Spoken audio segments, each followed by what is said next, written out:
Hi எல்லோருக்கும் வணக்கம். Welcome to உங்கள் நான் கமல்ஹாசன். ஸோ இந்த வீடியோவில் நம்ம கமல் சார் பற்றின ஒரு புதிய தகவல் தான் டிஸ்கஸ் பண்ண போகிறோம். ஸோ வீடியோக்குள்ளே போகிறதுக்கு முன்னாடி நம்ம சேனலுக்கு நீங்கள் புதுசாக இருந்தீங்கன்னா கண்டிப்பாக சப்ஸ்கிரைப் பண்ணிக்கோங்க. வீடியோ மறக்காமல் ஒரு லைக் பண்ணிக்கோங்க. இப்போ நம்ம வீடியோக்குள்ளே போகலாம். ஸோ இன்றைக்கி நம்ம பார்க்க போகிற முதல் டாபிக் வந்து பார்த்திங்கன்னா, ஏற்கனவே நான் சொல்லியிருந்தேன், கமல் சாரும் மகேஷ் நாராயணனும் சேர்ந்து ஒரு படம் வந்து ஸ்க்ரீன் ப்ளே பண்ணியிருக்காரு கமல் சார். ஸோ அதில் நிறைய விஷயங்கள் வந்து இன்புட்ஸ் வந்து கொடுத்துருக்காங்க அப்படின்ற மாதிரி. ஸோ அது ப்ராஜெக்ட் வந்து ஆரம்பிக்காமல் மோகன்லால் அவர்களுக்கு போகிறதா ஒரு ரூமர் வந்து வந்துச்சு. பட் மோகன்லால் அவர்கள் இப்போ அடுத்த படம் மகேஷ் நாராயணன் பண்ண போகிறது வந்து பார்த்தீங்கன்னா, கமல் சாருடைய ஸ்கிரிப்ட் இல்லை. ஸோ கமல் சாருடைய ஸ்கிரிப்ட் வந்து எங்கே இருக்குது அப்படின்னு சொல்லி பார்த்தீங்கன்னா, அவருடைய ஒர்க்கிங் ப்ராசஸில் போயிட்டுருக்கான். ஸோ இன்னும் ட்ராப் ஆகலைன்னு சொல்கிறார் மகேஷ் நாராயணன். அவர் ரீசெண்டாக ஒரு இன்டர்வியூவில் வந்து கன்ஃபார்ம் பண்ணியிருக்காரு. இந்த படம் வந்து மோகன்லால், ஃபகத் ஃபாசில் எல்லாருமே இருக்காங்க. இதில் கமல் சாருடைய ஸ்கிரிப்ட் கிடையாது. கமல் சாருடைய ஸ்கிரிப்ட் வந்து தனியாக அவர் வந்து ஒர்க் பண்ணி அதற்கான ப்ராக்ரஸில் வந்து அது போயிட்டு தான் இருக்குது. அது வந்து ட்ராப் ஆகலை. We are fine tuning it அப்படின்ற மாதிரி வந்து சொல்லியிருக்காரு. ஸோ வெயிட் பண்ணி பார்க்கலாம் எந்த லெவலுக்கு வந்து இந்த படம் கண்டிப்பாக இருக்கும் அப்படிங்கிறதுல. ஏன்னா கமல் சார் அதில் கெஸ்ட் ரோல் வந்து பண்ணுறதுக்கான வாய்ப்பு இருக்குது அப்படின்ற மாதிரி பேசியிருக்காரு. பட் கால் ஷீட் வந்து கிடைத்தால் மட்டும்தான் அது நடக்கும். அது எப்படின்னு தெரில. அது மேபி கமல் சார் வந்த பிறகு தான். ஏன்னா ப்ராஜெக்ட் வந்து ஆரம்பிக்க போகிறாங்களாம். ஸோ கமல் சார் யூஎஸ்லேருந்து வர்ற பொறுத்து தான் அது டிசைட் ஆகும் அப்படின்ற மாதிரி அவர் வந்து சொல்லியிருக்காரு. ஓகேங்களா. அடுத்து மிஸ்டர் கருப்பழனியப்பன் டேரக்டர் இருக்கார்ல, ஏன் எல்லா ஷோவுக்கும் கமல் சாரை கூப்பிடுறாங்க?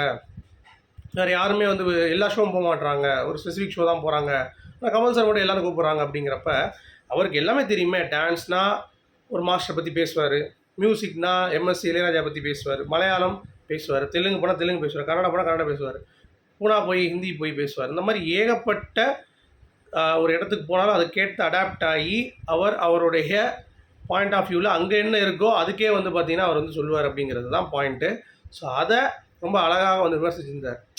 எதுக்கு எல்லாம் கூப்பிட்றாங்க, ஏன் கமல் சார் எங்கே போகிறாரு, எதுக்கு எல்லாம் போகணும் அப்படின்ற மாதிரி கேட்டவங்களுக்கு எல்லாம் இதுதான் கேள்வி. உங்களால் ஒரு துறைக்கு மேலே எதுவும் போக முடியாது.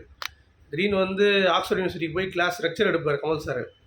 ஸோ அந்த மாதிரிலாம் வந்து ஒரு பவர் பேக்டு ஒரு performer, at the same time படிப்பறிவு இல்லைனா கூட நல்ல அறிவான ஒரு மனிதன் அப்படிங்கிறதுல எந்த ஒரு மாற்று கருத்தும் இல்லை. அதுதான் வந்து சொல்கிறாரு. அப்புறம் ஹேராம் படம் பார்த்துட்டு freedom at mid night director, பிரபல படம், அது வெப் சீரிஸ். அது ஆக்சுவலாக அது வந்து நிக்கில் அத்வானின்னு சொல்லிட்டு ஒருத்தவர், பாலிவுட்டோடைய இயக்குனர் அவர்.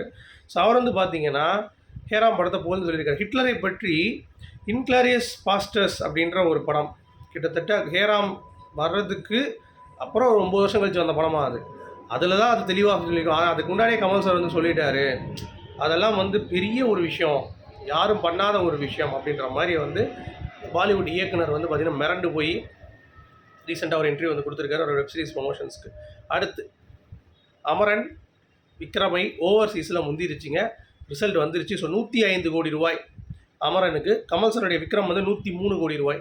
ஸோ 2 கோடி ரூபாய் வந்து பார்த்திங்கன்னா ஓவர்சீஸில் அதிகமாக அமரன் வந்து வந்திருக்கு அப்படிங்கிறது ரொம்ப ஷாக்கிங்கான ஒரு விஷயம் தான். பட் இருந்தாலும் படம் வந்து வெகுஜன மக்களால் கொண்டாடப்பட்டிருக்கிறது. இது ஒரு ஆர்மி ஆஃபீஸர்ஸ் லைவ் அப்படின்றதுனால அது ஒரு ஸ்பெஷல், அந்த படத்துக்கு வந்து ஒரு ப்ரொமோஷன்ஸ் ஆகிடுச்சு அப்படிங்கிறது தான். அடுத்து இந்த 3 நாட்கள் மூவி ரிவ்யூஸ் வந்து பேன் பண்ணணும். ஒரு படம் வந்துச்சுன்னா உடனே வந்து ரிலீஸ் பண்ணுற மூவி ரிவ்யூஸ் எல்லாத்தையும் வந்து தூக்கணும் அப்படின்ற மாதிரி ஒரு கேஸ் வந்து போட்டிருக்காங்க தமிழ் தியேட்டர்ஸ் அசோசியேஷன்லேருந்து. ப்ரொடியூசர்ஸும் வந்து அதுக்கு சப்போர்ட் பண்ணியிருக்காங்களாம். ஸோ கமல் சாருக்கு அதுக்கான உண்டான அறிக்கை அது வந்து இன்னும் வரல. அவர் இந்த லேண்ட்ஸ்லைட் நடந்துச்சுல, அதுக்கு தான் வந்து போட்டிருந்தார். 7 பேர் பலியானதற்கு ரொம்ப வருத்தமாக இருக்குன்னு சொல்லி இரங்கல் போட்டிருந்தார். பட் இந்த நியூஸ் வந்து பார்த்திங்கன்னா போடல. அது மேபி வந்த பிறகு தான் என்ன முடிவு. ஏன்னா ரஜினிகாந்த் யாருமே போடல மூவி. ஏன்னா நிறைய பேர் மூவி ரிவ்யூ பண்ணுறேன் பேரில் என்னத்தையோ பண்ணிவிட்டு பப்ளிக் டாக் அப்படின்னு சொல்லிட்டு இருக்கிற மூவியை முடிச்சு விட்டுறானுங்க. கமல் சாருடைய ஸ்டாண்ட் இதில் என்ன இருக்குது அப்படின்னு சொல்லிட்டு நானும் ஆசையாக இருக்கேன் பார்க்குறதுக்கு. ஸோ வந்த பிறகு பார்ப்போம். அடுத்து கார்த்திக் சுப்ராஜ் அவர்கள் மகாநதி படம் பார்க்குறப்ப தேட்டரில் பார்த்தாரா, அவங்க அம்மாலாம் கூட்டு போகும்பொழுது அவங்க அம்மா பயங்கரமாக அழுதாங்களாம்.